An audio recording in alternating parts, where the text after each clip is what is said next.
کہ واہ کیا مرتبہ اے غوث ہے بالا تیرا، اونچے اونچوں کے سروں سے ہے قدم آدھا تیرا، سر بھلا کوئی کیا جانے کہ ہے کیسا تیرا، اولیاء ملتے ہیں آنکھوں پر وہ ہے تلوا تیرا۔ اے غوث اعظم درمیان اولیاء چوں محمد درمیان انبیاء، حضور غوث اعظم کا مقام اولیاء کی صف میں ایسا ہے جیسا کہ حضور صلی اللہ علیہ وسلم کا مقام انبیاء کے اندر ہے۔ ملقبا بمحی الدین، جس کا لقب محی الدین ہوگا، ومسمم بالسید عبد القادر، اور ان کا نام عبد القادر ہوگا، وهو الغوث الاعظم، اور وہ غوث اعظم ہوگا کہ اللہ کی طرف سے وہ مامور ہوگا اس بات پر کہ وہ یہ کہے گا کہ میرا یہ قدم اللہ کے ہر ولی کی گردن پر ہے۔ کوئی ایک چھوٹی سی گردان نہیں سنا سکتے، تو وہ آ کر قرآن بیان کر رہے ہیں، حدیث بیان کر رہے ہیں، اللہ اکبر۔ اس سے بڑی قیامت کی نشانی اور کیا ہوگی؟ خاصا دیگر آما آگے نہیں مناسب کرنی، مٹھی کھیر پکا محمد کے کتے آگے کرنی۔ حکمت مومن کی گمشدہ کی راز ہے، اللہ نے زمین کو مددگار بنایا، اللہ نے بارش کو ہمارا مددگار بنایا، اللہ رب العالمین نے دریاؤں سمندروں کو ہمارا مددگار بنایا، ارے پتوں کو، پھولوں کو، درختوں کو اللہ نے ہمارا مددگار بنایا۔ یہ درخت ختم ہو جائے تو آج کیا گفتگو چل رہی ہے؟ کلائمیٹ چینج ہے، اللہ ہے کہ نہیں ہے؟ اللہ کو پکارو، بس اللہ کو پکارو، کوئی درخت کی ضرورت نہیں ہے۔ ایسا ہوتا ہے؟ نہیں، ساری دنیا پریشان ہے کہ گلوبل وارمنگ جو ہو رہی ہے، کیا کرے؟ وسیلے اختیار کرو۔ وہ احکم الحاکمین ہو کر جسے کسی وسیلے کی حاجت نہیں، اس نے وسیلے ہمارے لیے اختیار کیے ہیں۔ ہم مخلوق ہو کر کہتے ہیں نہیں، تجھ تک ہم بغیر وسیلے کے پہنچیں گے۔ ایک جو ناچی گروہ ہے اس کی نشانی ہی یہ ہے کہ وہ اولیاء والا ہوگا، دوسروں کے پاس اولیاء نہیں ہے۔ کہا انا مولا رسول اللہ، رسولہ کہتے ہیں او شیر میں رسول اللہ کا غلام ہوں اور راستہ بھول گیا ہوں تو مجھے راستہ بتا۔ تو شیر تم ہلاتا ہلاتا آگے چلتا ہے، مشکات شریف کی حدیث ہے، شیر چلتا ہے اور آپ کو باہر راستے تک چھوڑ کر آتا ہے اور آپ کا بال بھی بھیگا نہیں ہوتا۔ یہ حدیثوں میں ہے، پرندہ اڑے گا اڑے گا اڑتا ہی جائے گا، وہ جگہ ڈھونڈے گا کہیں کہ کوئی جگہ ملے میں وہاں بیٹھوں، لیکن اتنی لاشیں ہوں گی، اتنی لاشیں ہوں گی، اتنی کیجولیٹیز ہوں گی کہ اسے بیٹھنے کو جگہ ہی نہیں ملے گی۔ تو یہ دور تو آنا ہے۔ مولاي صل وسلم دائما ابدا على حبيبك خير الخلق كلهم۔ حضور غوث اعظم شیخ عبد القادر جیلانی رحمت اللہ تعالی علیہ کا یوم وصال 11 ربیع الثانی کو ہے۔ حضور شیخ عبد القادر جیلانی رحمت اللہ علیہ یہ ایسے اللہ کے برگزیدہ بندے گزرے ہیں اور ایسے ولی اللہ گزرے ہیں کہ ان کو اہل سنت و جماعت، حنفی، بریلوی وہ تو مانتے ہی مانتے ہیں، بے گانے بھی ان کی تعریفیں کرتے ہوئے نہیں تھکتے۔ عزیزان محترم، چونکہ ہمارے ہاں مطالعہ کا رواج نہیں ہے، کتاب دوستی ختم ہو گئی ہے، پہلے ہی علم کا رجحان کم تھا، اب یہ موبائلوں کے ذریعے مسلمان نوجوان اور بڑے بھی اپنا وقت برباد کرتے ہوئے جو ہے وہ نظر آتے ہیں۔ بہت کم ہیں کہ جو اس کا صحیح استعمال کرتے ہیں۔ صحیح استعمال کرنے والے بھی کتنا سارا وقت برباد کرتے ہیں، صحیح استعمال کرنے والے بھی اپنا موبائل پر وقت وہ برباد کرتے رہتے ہیں۔ اچھی چیزیں بھی ملتی ہیں اور بری چیزیں بھی جو ہیں اس کے اندر ہی ہیں۔ تو عزیزان محترم، اگر کتب کا مطالعہ کیا جائے، اپنے بزرگان دین کی جو یادگاریں ہیں، جو علم کی صورت میں انہوں نے ہمیں عطا کی ہیں، ان کا اگر مطالعہ کیا جائے تو گمراہی باقی نہیں رہتی۔ چونکہ ہمارے ہاں یہ رواج ہے سنی سنائی بات کوئی آگے چلائے چلو، اس کی تحقیق کرو، ضرورت نہیں ہے اس کی، نہ تحقیق کرنی ہے اور نہ ہی صحیح بات کو ماننا ہے۔ بس جس طرح جس نے جو سنا دیا اس پر چل پڑے. تو اس وجہ سے تعصب کی وجہ سے، قلت مطالعہ کی وجہ سے، قلت علم کی وجہ سے جو گمراہ کن نظریات ہیں ان کو فروغ ملتا ہے. پھر تو جب تک اس کے آگے بند نہ باندھا جائے، ان کا انسداد نہ کیا جائے، اس کو روکا نہ جائے، یہ گمراہی چلتی ہی چلی جاتی ہے. جس طرح سیلاب آتا ہے تو پہلے سے اگر تیاری نہ ہو، بند نہ باندھے گئے ہوں، اور پہلے سے ہی جناب آپ کے دریاؤں کی صفائی نہ ہو، جس طرح جہاں ممکن ہوتا ہے، جیسا ریت بہت زیادہ پانی کے ساتھ آ جاتی ہے تو بہت زیادہ ریت ہی جگہ لے لیتی جو پہاڑوں سے آتی ہے، اسی لیے جو ہے وہ پھر ان کو صاف کیا جاتا ہے، ریت نکالی جاتی ہے، زیادہ سے زیادہ کیپیسٹی پیدا کرنے کی جہاں ممکن ہوتا ہے کوشش کی جاتی ہے، تاکہ اگر سیلاب آئے بھی، سیلاب نے تو آنا ہی آنا ہے، تو آئے بھی تو زیادہ نقصان نہ پہنچا سکے. تو عزیزان محترم، جہالت کا جو سیلاب ہے، گمراہی کا جو سیلاب ہے، بد عقیدگی کا جو سیلاب ہے، صحابہ کرام، اولیاء اعظام، اہل بیت اعظام کے خلاف جو بے ادبی کا بازار گرم ہو رہا ہے، سوشل میڈیا لوگوں کے ہاتھ میں آ گیا، اس کا استعمال غلط صحیح سب مکس ہو رہا ہے. تو جب تک آپ تحقیق کے عادی نہیں بنیں گے، آپ مطالعہ کا ذوق پیدا نہیں کریں گے، توجہ ادھر رکھیے، مطالعہ کا ذوق پیدا نہیں کریں گے، حق کے متلاشی نہیں بنیں گے، تو پھر آپ کی نسلوں تک یہ سیلاب چلتا ہی چلا جائے گا اور انہیں بھی گمراہی کے اندر بہا لے جائے گا. تو عزیزان محترم، علم حاصل کرنا بہت ضروری ہے. یہاں تک کہ اللہ کو بھی جو پہچاننا چاہتا ہے، اللہ کی بھی جو معرفت حاصل کرنا چاہتا ہے، بغیر علم اسے اللہ کی معرفت حاصل نہیں ہو سکتی. بے علم نتوا خدا را شناخت، علم کے بغیر خدا کی بھی پہچان نصیب نہیں ہوتی. تو عزیزان محترم، جب خدا کو ہی پہچانا نہیں جا سکتا علم کے بغیر، تو خدا کے اولیاء کو کیسے پہچانا جا سکتا ہے؟ یہ جو لوگ آج اولیاء کے گستاخ پیدا ہو رہے ہیں، اولیاء کی گستاخیاں جو ہے وہ ان کے لیے آسان ہو رہی ہیں، اور ایسے ایسے جوکر اور ایسے ایسے لفنٹر سوشل میڈیا کے اوپر آ گئے ہیں کہ جن کی فیلڈ ہی نہیں ہے، وہ جن کی وہ ڈومین ہی نہیں ہے، اور آ کر وہ جو ہے وہ دین کا پرچار کرنا شروع ہو گئے ہیں، جنہیں عربی تک نہیں پڑھنی آتی، جنہیں اعراب کا نہیں پتا، جنہیں کوئی ایک سیگا نہیں بتا سکتے، ان کو یہ بھی نہیں پتا ہوگا سیگا کیا ہوتا ہے، کوئی ایک چھوٹی سی گردان نہیں سنا سکتے، تو وہ آ کر قرآن بیان کر رہے ہیں، حدیث بیان کر رہے ہیں. اللہ اکبر! اس سے بڑی قیامت کی نشانی اور کیا ہوگی؟ حضور صلی اللہ علیہ وسلم غیب کی خبریں دینے والے تھے، اللہ نے قبل از وقت انہیں غیبوں سے مطلع کیا. آپ نے پہلے ہی ارشاد فرما دیا تھا کہ قرب قیامت ایسا دور آئے گا، لوگ جاہلوں سے فتویٰ لیں گے اور جاہل انہیں فتویٰ دیں گے. ضلوا فضلوا، وہ خود بھی گمراہ ہوں گے اور جن کو فتوے دیں گے وہ بھی گمراہ ہو جائیں گے، اور علم اٹھ جائے گا. جید علماء، علمی شخصیات اٹھ جائیں گے. یہ نہیں کہ کتابیں ختم ہو جائیں گی، کتابیں تو دھڑا دھڑ چھپتی جائیں گی، علم اٹھ جائے گا، علم والے اٹھ جائیں گے. یہ ہے قیامت کی نشانی. تو عزیزان محترم، اللہ کے ولیوں کا کیا سٹیٹس ہے اللہ کے ہاں؟ کوئی فرقہ کچھ بتائے، کوئی مکتب فکر کچھ بتائے، کسی کا عالم کچھ بتائے، کسی کا مقرر کچھ بتائے، یہ ساری باتیں بعد میں ہیں، کون صحیح کہہ رہا ہے کوئی غلط. اللہ ہی کی قرآن سے استفسار کر لیں کہ اللہ تیرے ہاں تیرے ولیوں کا مقام کیا ہے، تیرے ہاں تیرے دوستوں کا سٹیٹس کیا ہے؟ تو اللہ فرماتا ہے الا، خبردار.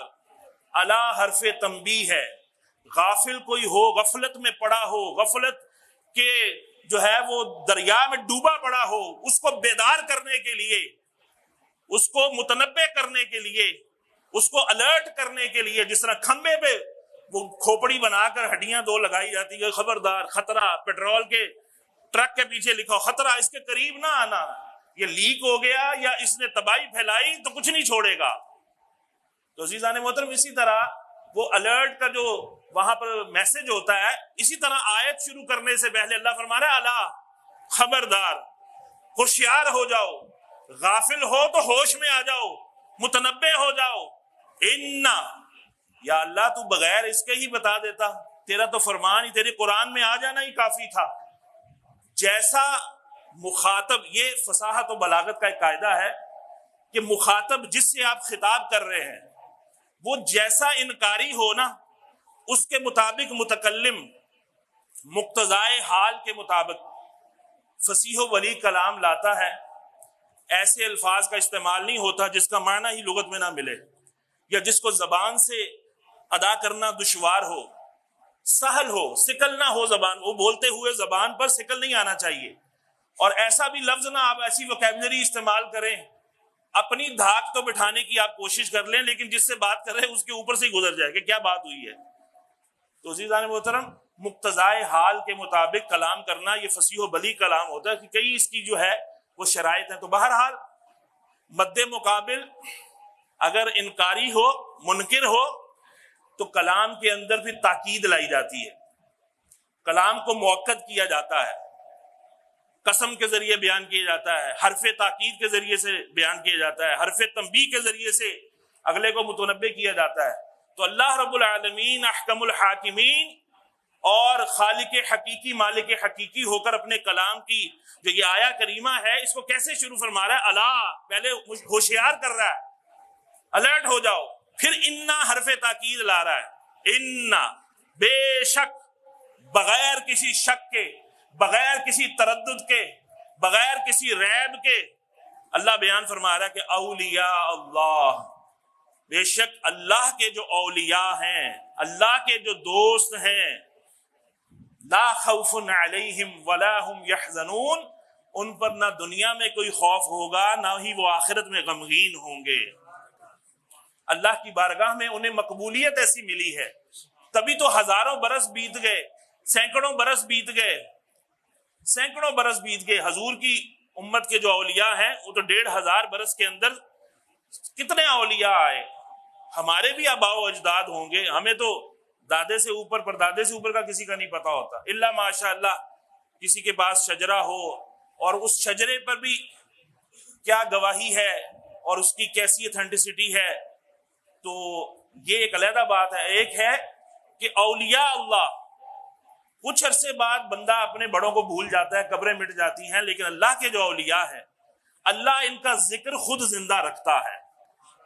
جنہوں نے دین متین کی خدمت کی ہو، جنہوں نے اللہ کی رضا کو حاصل کیا ہو، جنہوں نے اللہ کے دین کی نشر و اشاعت کے اندر اپنا مال، اپنی اولاد، اپنا تن من دھن قربان کر دیا ہو، اللہ پھر ان کا نام مٹنے نہیں دیتا۔ جہاں جہاں اللہ کا ذکر ہوتا ہے پھر وہاں اللہ کے حبیبوں کا، اللہ کے محبوبوں کا اور اللہ کے اولیاء کا بھی وہاں ذکر ہوتا ہے۔ اور بلکہ یہ قاعدہ بنا دیا گیا کہ ذکر الانبیاء من العبادہ، نبیوں کا ذکر کرنا یہ عبادت ہے، اور ذکر الصالحین کفارہ، صالحین کا ذکر کرو یہ تمہارے گناہوں کا کفارہ بن جائے گا۔ اب آپ سوچئے اولیاء اللہ کا جہاں ذکر ہوگا گناہ معاف ہوں گے، گناہوں کا کفارہ بنے گا۔ شیطان کبھی چاہے گا کہ انبیاء کا ذکر ہو یا اولیاء کا ذکر ہو؟ شیطان کا ایجنڈا ہے کہ لوگ اولیاء کے بھی دشمن بن جائیں، انبیاء کے بھی دشمن بن جائیں۔ کفار مشرکین فرشتوں کے بھی دشمن تھے، وہ کہتے ہیں یہ کون سا فرشتہ ہے جو تمہارے پاس یہ پیغام لے کر آتا ہے؟ جبریل نہیں، جبریل کے علاوہ کوئی آئے گا ہم اس کی مان لیں گے، یہ جو ہے نا یہ ہمارے خلاف ہی کوئی نہ کوئی بات لے کر آتا ہے۔ تو اولیاء سے یعنی فرشتوں سے دشمنی کفار اور مشرکین جو ہے وہ کیا کرتے تھے، اس کا اظہار کیا کرتے تھے۔ تو عزیزان محترم، حضور غوث اعظم رضی اللہ تعالیٰ عنہ آپ امام الاولیاء ہیں۔ اعلی حضرت آپ کی بارگاہ میں عقیدت پیش کرتے ہوئے کہ اے غوث، ہے بالا تیرا اونچے اونچوں کے سروں سے ہے قدم اعلیٰ تیرا، سر بھلا کوئی کیا جانے کہ ہے کیسا تیرا، اولیاء ملتے ہیں آنکھوں پر وہ ہے تلوا تیرا۔ عزیزان محترم، حضور غوث پاک رضی اللہ تعالیٰ عنہ آپ کی ولادت سے پہلے ہی آپ کی ولادت کا چرچا اور شہرہ ہو گیا، اور اس کی گواہیاں یہ آج کی نہیں ہے۔ حضور غوث اعظم رضی اللہ تعالیٰ عنہ 470 ہجری میں پیدا ہو رہے ہیں، 5ویں صدی کے وسط کے اندر تقریباً آپ پیدا ہوئے ہیں، اور 561 کے اندر آپ کا وصال ہوا ہے، 91 سال کی آپ نے عمر پائی۔ تو ولادت سے پہلے ہی شہرے ہو رہے ہیں۔ حضرت جنید بغدادی رحمت اللہ علیہ اسے دوسرے مسالک کے علماء بھی مستند مانتے ہیں. تصوف کی دنیا میں، روحانیت کی دنیا میں ان کی جو خدمات ہیں، علم کی دنیا میں، تصوف کی دنیا میں ان کے معترف ہیں. ان کا یہ بیان ہے کہ چونکہ اللہ کے اولیاء، ان کا تعلق اللہ سے ہوتا ہے، اللہ انہیں الہام کرتا ہے، اللہ انہیں کشف عطا کرتا ہے.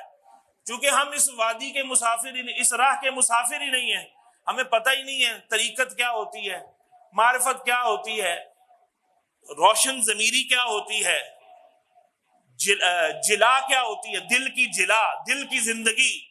ہم ظاہری چیزوں میں مست ہیں، کھانے میں، پینے میں، صبح کیا کھانا ہے، دوپہر کو کیا کھانا ہے، رات کو کیا کھانا ہے، فلانے فنکشن پہ جانا ہے، کیا کرنا ہے، فلاں کو کیا دینا ہے، فلاں سے کیا آیا ہے، اگلی پلاننگ کیا. ہم تو صرف ہمارے جو معمولات ہیں وہ کھانا پینا، سونا، جاگنا، شادی بیاہ، بچے، جائیدادیں، مکان، اور اس کے بعد قبر.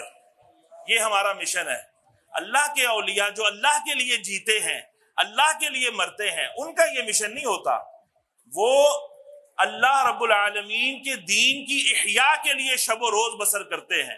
ان کی زندگی کا گول ہوتا ہے، ان کا ٹارگٹ ہوتا ہے، ان کا مشن ہوتا ہے. اللہ کی طرف سے ان کے اوپر ذمہ داریاں ہوتی ہیں کہ دین متین کو آگے تک پہنچانا ہے، دین کو غالب کرنا ہے پوری دنیا کے اوپر. تو کیا ہمارے ایجنڈوں میں کوئی یہ ایجنڈا ہے ہم نے دین کو غالب کرنا ہے؟ ہمارے اہداف کے اندر کوئی ایسا ہدف ہے کہ ہم نے دین کو ایسے آگے تک پہنچانے کے لیے کیا کرنا ہے؟ ہم نے تو کھانے پینے تک ہی اس کو محدود کر لیا کہ ہم دیگ پکائیں گے اور خوب مزے لے لے کے کھائیں گے، اور کھاتے ہوئے بھی لڑیں گے، پھر گھروں میں بھی لے جائیں گے، جس کو نہیں ملے گا وہ بھی لڑے گا، بدگمانیاں کرے گا، وہ لے گیا، اس کو زیادہ مل گیا، اس کو. ہمارا تو یہ دیکھنے میں آ رہا ہے. تو عزیزان محترم، دین صرف اس چیز کا نام نہیں ہے. اولیاء اللہ یہ اللہ رب العالمین کے رسول صلی اللہ علیہ وسلم کے نائب ہیں دنیا میں. علماء ہوں، اولیاء علماء ہی ہوتے ہیں، علماء ہی اولیاء ہوتے ہیں، جو کہ صاحب جو ہے وہ تقوی ہوتے ہیں، صاحب پرہیزگاری ہوتے ہیں. باعمل اولیاء، علماء حق، علماء سو نہیں، جن کا مطمع نظر صرف پیٹ پالنا ہو، نوٹ ہتھیانا لوگوں کے ہو، ان کی بات نہیں کر رہا.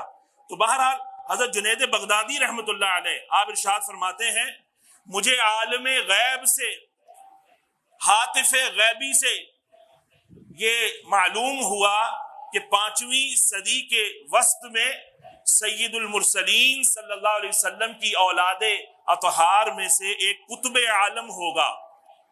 ایک قطب عالم ہوگا. یہ دنیا کا نظام ہے نا، یہ خود سے چل رہا ہے، ایسے نہیں چل رہا.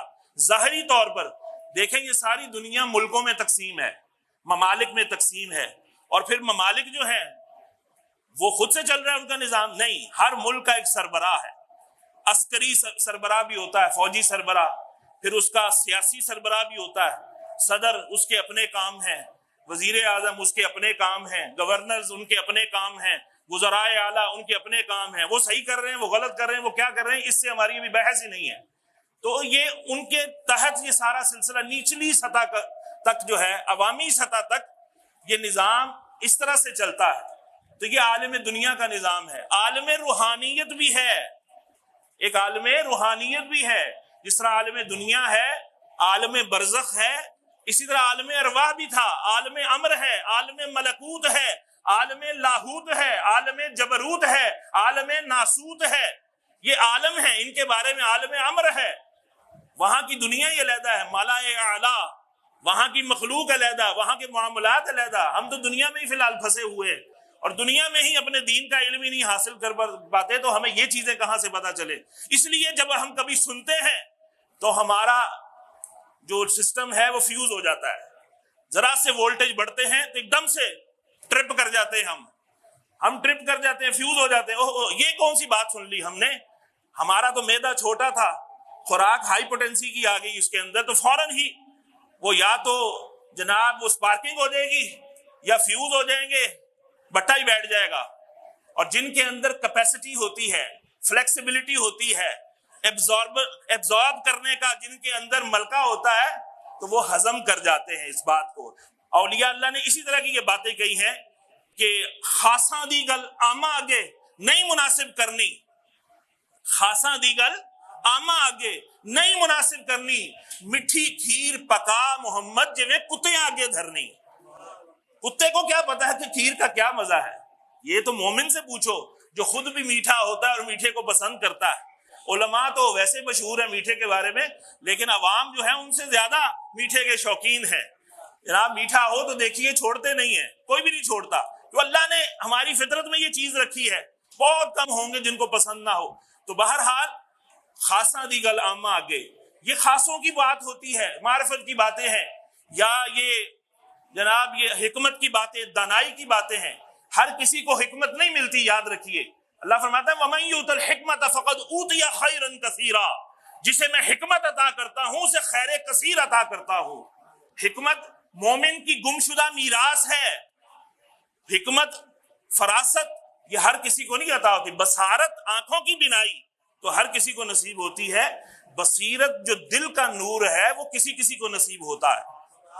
عزیزان محترم، حضرت جنید بغدادی رضی اللہ تعالیٰ عنہ کیا فرما رہے ہیں کہ مجھے عالم غیب سے یہ معلوم ہوا کہ سید المرسلین صلی اللہ علیہ وسلم کی اولاد میں سے، جو کہ حضرت غوث اعظم رضی اللہ تعالیٰ عنہ حسنی حسینی سید تھے، باپ کی طرف سے، والد کی طرف سے آپ کا سلسلہ جو شجرہ نسب ہے وہ حضرت امام حسن رضی اللہ تعالیٰ عنہ سے ملتا ہے، اور والدہ کی طرف سے آپ کا حضرت امام حسین رضی اللہ تعالیٰ عنہ کے ساتھ جا کر یہ شجرہ ملتا ہے۔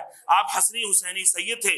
کہتے ہیں کہ مجھے یہ پتا چلا کہ حضور صلی اللہ علیہ وسلم کی اولاد میں سے ایک قطب عالم ہوگا، ملقبا بمحی الدین، جس کا لقب محی الدین ہوگا، جسے ہم محی الدین کہتے ہیں نا، اصل میں نام ہے محی الدین۔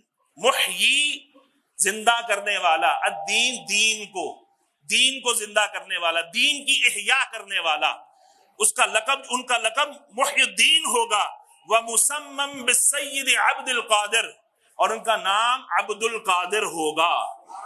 وَهُوَ الْغَوْثُ الْأَعْظَمُ، اور وہ غوث اعظم ہوگا، یعنی کہ بہت بڑا مددگار ہوگا۔ بھئی اللہ جب بناتا ہے، اللہ نے سورج کو ہمارا مددگار بنایا کہ نہیں بنایا؟ بولیے۔ وہی شخص جو کہتا ہے میں تو اللہ سے ہی مانگتا ہوں، بھائی روشنی بھی اللہ سے مانگنا ڈائریکٹ۔ تو سورج کا وسیلہ کیوں لیتا ہے؟ تو سورج کا واسطہ کیوں لیتا ہے؟ تو یہ بلبوں کے واسطے کو مانتا ہے کہ بلب کے ذریعے سے روشنی ہو، یہ بلب بند ہو جائے تجھے نظر ہی کچھ نہ آئے۔ یہ چھوٹا سا بلب کافر کی ایجاد یا جس کی بھی ایجاد ہے، ان کے وسیلے کا قائل ہے، اور اللہ کے ولیوں کے وسیلے کا قائل نہیں ہے۔ تف ہے تیری عقل پر، حیرانگی ہے، افسوس ہے تیری عقل پر کہ اس روشنی جو عارضی ہے، فانی ہے، اس کا تو قائل ہے۔ جسے اللہ خود سے نورانیت عطا کرے اس کی تو ہے نورانیت کا قائل نہیں ہے، اس کے ملکہ کا قائل نہیں ہے۔ عزیزان محترم، اللہ جسے مددگار بنایا، سورج کو مددگار بنایا، چاند کو مددگار بنایا، تاروں کو مددگار بنایا، آسمان کو مددگار بنایا، زمین کو مددگار بنایا۔ زمین نہ ٹھہرے، زمین حرکت میں آ جائے تو ہم اپنا وجود ہی برقرار نہیں رکھ سکتے۔ ہوتا ہے کہ نہیں ہوتا؟ بڑے بڑے بلڈنگیں اور پلازے جناب سارے زمین بوس ہو جاتے ہیں۔ تو زمین کو اللہ نے ٹھہرایا ہوا ہے، اس کے اوپر پہاڑوں کی میخیں اللہ نے گاڑی ہوئی ہیں، پہاڑوں کو ہمارا مددگار بنایا، اللہ نے زمین کو مددگار بنایا، اللہ نے بارش کو ہمارا مددگار بنایا، اللہ رب العالمین نے دریاؤں سمندروں کو ہمارا مددگار بنایا۔ ارے پتوں کو، پھولوں کو، درختوں کو اللہ نے ہمارا مددگار بنایا۔ یہ درخت ختم ہو جائیں تو آج کیا گفتگو چل رہی ہے؟ کلائمیٹ چینج ہے جناب، یہ ہو رہا ہے، وہ ہو رہا ہے، گلیشیئر جو ہے پگھل رہے ہیں اور سیلاب آ رہے ہیں، گرمی بڑھ رہی ہے، ٹیمپریچر بڑھ رہا ہے، یہ سب کچھ کیا ہو رہا ہے؟ درخت لگاؤ، درخت لگاؤ، یہ ساری باتیں جو ہو رہی ہیں، بھائی کیوں؟ اللہ ہے کہ نہیں ہے؟ اللہ کو پکارو، بس اللہ کو پکارو، کوئی درخت کی ضرورت نہیں ہے۔ ایسا ہوتا ہے؟ نہیں، ساری دنیا پریشان ہے۔ یہ گلوبل وارمنگ جو ہو رہی ہے، یہ جناب موسم چینج ہو رہے، تو کیا کرے؟ وسیلے اختیار کرو جو اللہ نے وسیلے بنائے ہیں۔ ارے درخت نہ ہوں تو ہماری یہ آب و ہوا ہی صاف نہیں ہو سکتی، ہمیں آکسیجن نہیں ملتی، ہمارے کاربن ڈائی آکسائڈ کو جو یہ ایبزارب کرتے ہیں یہی درخت ہیں۔ تو اللہ نے ان کو وسیلہ بنایا کہ نہیں بنایا؟ وہ احکم الحاکمین ہو کر جسے کسی وسیلے کی حاجت نہیں، اس نے وسیلے ہمارے لیے اختیار کیے ہیں، نبیوں کا وسیلہ، فرشتوں کا وسیلہ، بارشوں کا وسیلہ، درختوں کا وسیلہ۔ ہم مخلوق ہو کر کہتے ہیں نہیں تجھ تک ہم بغیر وسیلے کے پہنچیں گے، تو پہلے اپنے گھر کی سیڑھی، اپنے گھر کی چھت پر تو بغیر سیڑھی کے پہنچ لو نا، پھر تم سے گمان ہوگا تم اللہ تک بھی پہنچ جاؤ گے۔ اگر یہ چھت تک تو بغیر وسیلے کے پہنچ نہیں سکتے تو اتنا بڑا دعویٰ کہ ہم اللہ تک بغیر وسیلے کے پہنچے، تو اللہ نے انہیں مددگار بنایا ہے۔ اور اس کا مطلب یہی نہیں کہ غوث اعظم، بعض لوگ کہتے ہیں جی کمپیئر کرتے ہیں اللہ سے، ہمارا غوث اعظم تو اللہ ہے۔ بھائی اللہ کے مددگار ہونے میں کسی کو کوئی شک ہے؟ کوئی ہے شک میں؟ دو آوازیں آئیں ایک آواز، کسی کو شک نہیں ہے۔ ارے مسئلہ یہ ہے کہ اللہ آگے کسی کو مددگار بناتا ہے تو اس میں کیوں پرابلم ہو جاتا ہے؟ سرجن ہمارا مددگار ہے، ہمارے دماغ سے ٹیومر نکال دیتا ہے، بھائی اللہ سے دعا مانگو نا، سرجن کے پاس کے لینے جاتے ہو؟ شرک کرتے ہو۔ اگر اللہ کے علاوہ کسی اور سے مدد مانگنا شرک ہو تو ڈاکٹر سے مدد بھی شرک ہو، اور سرجن سے مدد بھی شرک ہو، وکیل سے مدد بھی شرک ہو، حکیم سے مدد بھی شرک ہو۔ عزیزان محترم، شرک یہ نہیں ہے کہ وہ مفت کا مال ہے جو ایسے ہی بڑھتا جا رہا ہے، معاذ اللہ ثم معاذ اللہ، اور شرک کی گن اور توپ چلا کے مومنوں کو لوگ مشرک بناتے جا رہے ہیں، ایسا نہیں ہے۔ اللہ کی طرف سے اللہ کے اولیاء کے امام کو یہ الہام ہو رہا ہے کہ هو الغوث الاعظم، وہ غوث اعظم ہوگا، وہ اپنے دور کے لوگوں کے لیے، اپنے بعد کے لوگوں کے لیے اللہ اپنی مدد اس کے ذریعے سے تقسیم کرے گا۔ اللہ رب العالمین اولیاء کے ذریعے سے عالم روحانیات کے اندر جو ہے رجال الغیب کے ذریعے، وہ لوگ جو ہمیں نظر نہیں آتے اور ہمارے مددگار ہیں، وہ ملائکہ ہوں، وہ نیک جنات ہوں، وہ اولیاء ہوں، اللہ نے ایسی مخلوق بنائی ہے۔ میں نے پہلے کہا تھا نا کہ ہمارے علم میں کمی ہے، ہمارا علم نہیں ہے اس حوالے سے، اور اس کے بارے میں ڈسکشن بھی بہت کم ہوتی ہے، تو جب پتہ چلتا ہے تو بندہ پریشان ہو جاتا ہے، اور وہ کہتے ہیں کہانیاں ہیں۔ اچھا بھائی تمہیں تمہاری کہانی مبارک ہو، تمہارا حشر ان لوگوں کے ساتھ ہو جو اولیاء کے گستاخ ہیں، ہمارا حشر اللہ ان لوگوں کے ساتھ کرے جو اللہ کے اولیاء ہیں۔ ہم تو اولیاء کے ساتھ جنت میں جانا چاہتے ہیں، ہم اللہ رب العالمین کے انبیاء کے ساتھ جنت میں جانا چاہتے ہیں۔ سارے صحابہ بھی اولیاء ہیں، سارے اہل بیت بھی اولیاء ہیں، سارے بزرگان دین اولیاء ہیں۔ ہمارا جو صحیح المذہب ہے، ایک جو ناجی گروہ ہے، اس کی نشانی ہی یہ ہے کہ وہ اولیاء والا ہوگا۔ دوسروں کے پاس اولیاء نہیں ہے، دوسروں کے پاس اولیاء نہیں ہے۔ تو الحمدللہ کہتے ہیں وہ مولدہ من کیلان، ان کا مولد جائے ولادت، جنید بغدادی رحمۃ اللہ فرماتے ہیں ان کا جائے ولادت گیلان ہوگا۔ گیلان عربی میں گاف نہیں ہوتی، تو کیلان کاف سے اس کو بیان کیا گیا، یا جیلان جین سے اس کو جو ہے بعضوں میں بیان کیا ہے۔ جیلان میں وہ پیدا ہوں گے، وَيَكُونُ مَأْمُورًا بِأَنْ يَقُولَ قَدَمِي هَذِهِ عَلَى رَقَبَةِ كُلِّ وَلِيِّ اللَّهِ۔ اور حضرت جنید بغدادی رحمت اللہ علیہ آپ کیا بیان کر رہے ہیں کہ اللہ کی طرف سے وہ مامور ہوگا اس بات پر کہ وہ یہ کہے گا کہ میرا یہ قدم اللہ کے ہر ولی کی گردن پر ہے۔ عزیزان محترم، یہ اللہ رب العالمین مقام دے رہا ہے آپ کے دور کے اولیاء اور آپ کے بعد کے، آپ سے پہلے نہیں۔ یہ زبردستی جو اوپر کو لے جاتے ہیں معاملہ، ان کی عقل کا فطور ہے، ان کے علم کا قصور ہے، یہ جان بوجھ کے معاملہ خلط ملط کرتے ہیں جس سے عوام جو ہے جلدی سے پھسل جائے، اور ان کو بتایا جائے لو جی صحابہ سے بھی افضل قرار دے دیا، لو جی جناب اہل بیت سے بھی بڑا قرار دے دیا۔ ایسا ہرگز نہیں، یہ ہمارے علم کا یہ حصہ نہیں ہے۔ تو حضور حضرت جنید بغدادی فرماتے ہیں، خود آپ نے صراحت کر دی کہ اس کا اعلان ہوگا کہ قدمی ہذہ علی رقبۃ کل ولی اللہ، اور من الاولین والآخرین سوى الصحابۃ والائمۃ من ذریۃ خاتم النبیین صلی اللہ علیہ وسلم۔ یہ جو اعلان ہے کہ میرا یہ قدم اللہ کے ہر ولی کی گردن پر ہوگا، تو اس سے مراد کون سے اولیاء ہیں؟ فرمایا سوى الصحابہ، کیونکہ سارے صحابہ بھی اولیاء ہیں، کیا مراد وہ بھی؟ نہیں، معاذ اللہ ثم معاذ اللہ، یہ ہو ہی نہیں سکتا۔ وما سوى الصحابۃ، صحابہ کے علاوہ جو اولیاء ہیں، والائمۃ من ذریۃ خاتم النبیین صلی اللہ علیہ وسلم، اور حضور صلی اللہ علیہ وسلم خاتم النبیین علیہ الصلوۃ والسلام کی امت کے جو ائمہ ہیں، بڑے بڑے ائمہ کبار ہیں، وہ بھی اس سے مستثنا ہے۔ ان کے لیے یہ نہیں ہے بلکہ حضور غوث اعظم رضی اللہ تعالیٰ کے دور کے اولیاء اور آپ کے بعد کے جو اولیاء ہیں ان کی گردنوں پر آپ کا قدم ہوگا۔ تو اعلیٰ حضرت نے اس واقعہ حضرت جنید بغدادی رحمۃ اللہ علیہ کو شعر کے اندر بیان کیا ہے کہ واہ کیا مرتبہ اے غوث ہے بالا تیرا، اونچے اونچوں کے سروں سے ہے قدم اعلیٰ تیرا، سر بھلا کوئی کیا جانے کہ ہے کیسا تیرا، اولیاء ملتے ہیں آنکھوں پر وہ ہے تلوا تیرا۔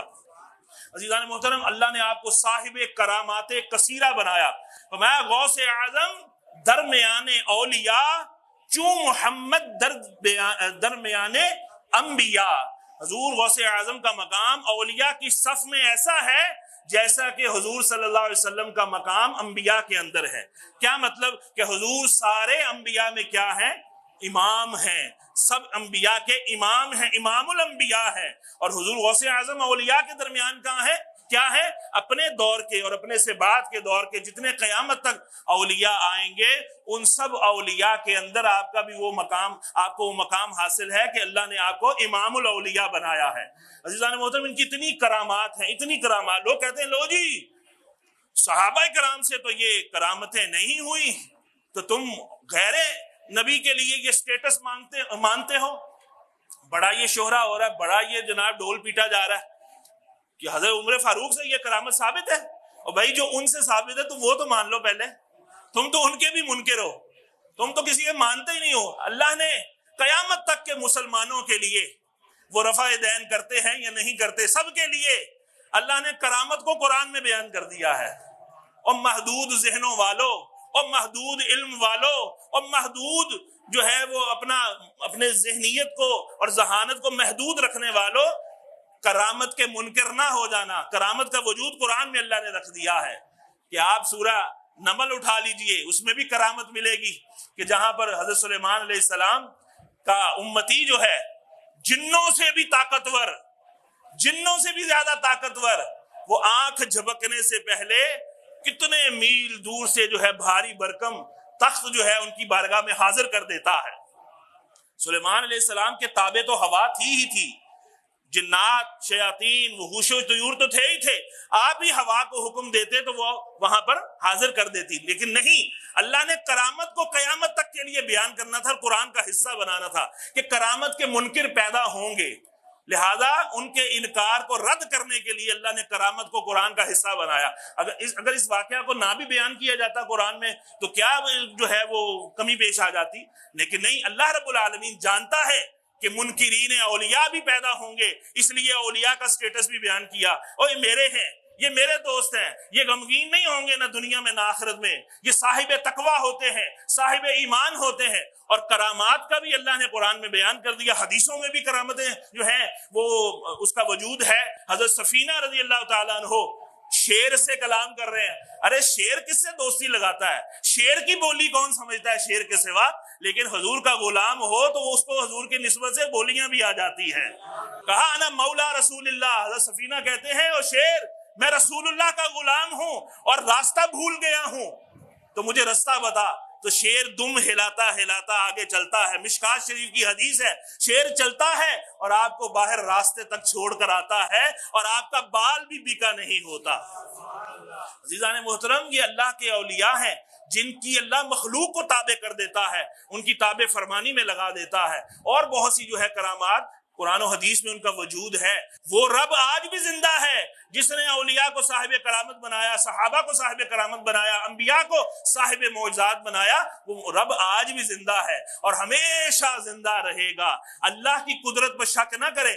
اب کوئی شخص یہ کہے جی یہ نبی کا سٹیٹس نہیں تھا، یہ صحابہ کا سٹیٹس نہیں تھا، تم اپنے بابوں کے لیے یہ سٹیٹس ثابت کرتے ہو، تو بھائی اگر میں یہ کہوں کہ تمہیں اللہ نے جہاز میں سفر کرایا اور امام الانبیاء دراز گوش گدے کے اوپر، اونٹ کے اوپر، خچر کے اوپر یا گھوڑے کے اوپر سفر کرتے رہے، تو لہذا تمہیں جہاز میں اللہ نے بٹھا دیا، تمہیں ایسیوں میں اللہ نے کر دیا اور وہ پسینے جو ہے ان کے آتے رہے، تم ٹوٹی ایسے بٹن دباؤ تو ٹوٹی جناب پانی تمہیں شر شر کر کے دیتی ہے، اور وہ پانی کے لیے جو ہے وہ اتنی کشٹ کرتے تھے، لہذا تم اب ان سے بڑھ گئے ہو، معاذ اللہ ثم معاذ اللہ، تم جناب پکے مکانوں میں رہ رہے ہو، تمہارا نبی تو کھجور کی چھالوں والے مکان میں رہتا تھا۔ اگر یہ کہیں جو سٹیٹس تمہیں ملا ہے، اللہ کی تم مخلوق ہو، اللہ نے اتنی نعمتوں سے نوازا ہے، تو کیا مطلب ہے کہ ان کو ہم کمتر ثابت کریں گے؟ معاذ اللہ، یہ اللہ کی حکمت ہے۔ اللہ کی حکمت پر اعتراض نہیں ہوتا کہ اللہ نے اس دور میں یہ کیا تو اس دور میں یہ کیا تو یہ نہیں کیا تو وہ نہیں کیا۔ ہم اللہ کے جناب کو ڈکٹیشن دینا شروع ہو گئے کہ اللہ تو ایسے کر رہا تھا تو ایسے کیوں نہیں کیا، ایسے کیا تو ایسے کیوں نہیں کیا۔ اللہ ہماری سنتا ہے؟ اللہ تو فعال لما یرید، اس کے جو چاہتا ہے وہ کرتا ہے، اسے کوئی جو ہے وہ روک نہیں سکتا۔ یہ اس کی مرضی ہے کہ اللہ نے اسی دور کو، جتنی ٹیکنالوجی کا دور ہے، اس کو واپس سٹون ایج میں لے جانا ہے۔ یہ جو اتنے بڑے بڑے ایٹم بم تیار ہوئے ہیں، یہ کسی دن تو استعمال ہونے ہیں، پھر ایسے استعمال ہونے ہیں کہ حدیثوں میں ہے پرندہ اڑے گا اڑتا ہی جائے گا، وہ جگہ ڈھونڈے گا کہیں کہ کوئی جگہ ملے میں وہاں بیٹھوں، لیکن اتنی لاشیں ہوں گی، اتنی کیجولیٹیز ہوں گی کہ اسے بیٹھنے کو جگہ ہی نہیں ملے گی۔ تو یہ دور تو آنا ہے۔ تو یہ کیسے آئے گا؟ ایسے ہی آئے گا، وبائیں پھیلیں، وائرس پھیلیں، یا بمب چلیں جو ایک دوسرے کو مٹانے کے لیے جو ہے ہم نے بنا لیے ہیں۔ اللہ تبارک و تعالی ہمارے ایمان کی حفاظت فرمائے، انبیاء کا باادب رکھے، صحابہ کا باادب رکھے، کہیے آمین۔ آل بیت رسول صلی اللہ علیہ وسلم کا باادب رکھے، اور اولیاء کا ہمیں باادب رکھے۔ وما علیہ الا البلاغ المبین۔